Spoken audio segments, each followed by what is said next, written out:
Soman, good morning. Hey, thanks for having me. Oh, it's great to talk to you again. I'm a big fan. Appreciate it.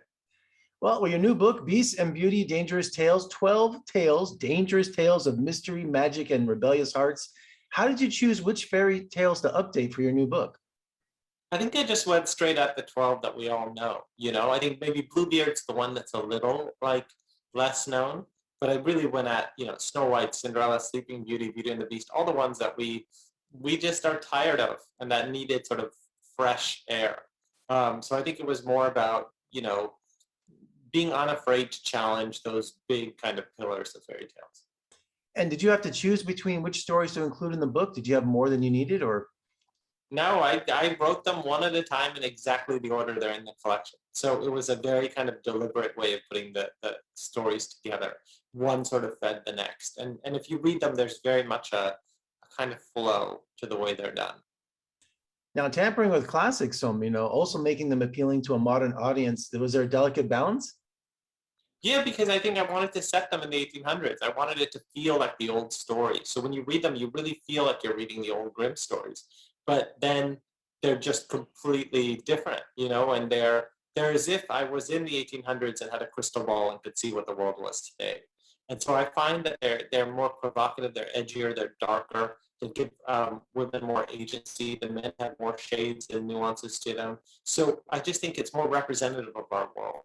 And it presents a world that is familiar to us, but at the same time gives us that kind of, intensity of the original fairy tales. Was there a particular favorite you had, or one that came easy to you?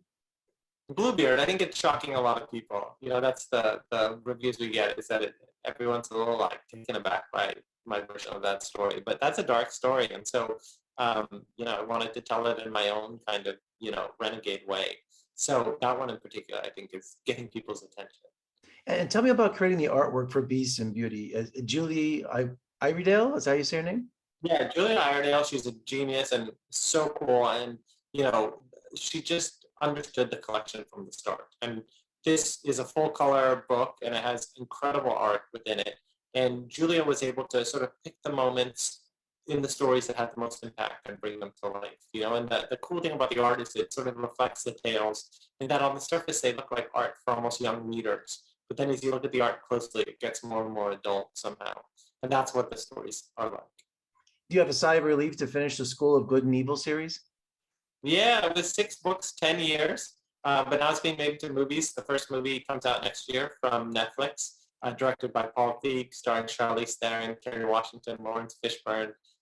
It's one of Netflix's biggest movies ever. We got it shot during COVID somehow. I was on set for a good chunk of it. It was an amazing experience.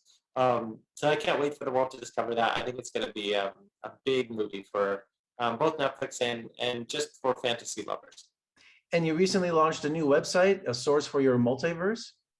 Yeah, evernever.com is my new home, my umbrella brand for all my fantasy universes. School for Good and Evil was the first universe, and now Beast and Beauty is the next one. So you go to evernever.com and you can take a look. Excellent, Soman. Congratulations on your new book. And I haven't read Bluebeard yet, but I think I'm going to read that today because you're so excited about it. And when you have a chance, come visit us in Las Vegas. We'd love to have you. I would love to. Thank you so much.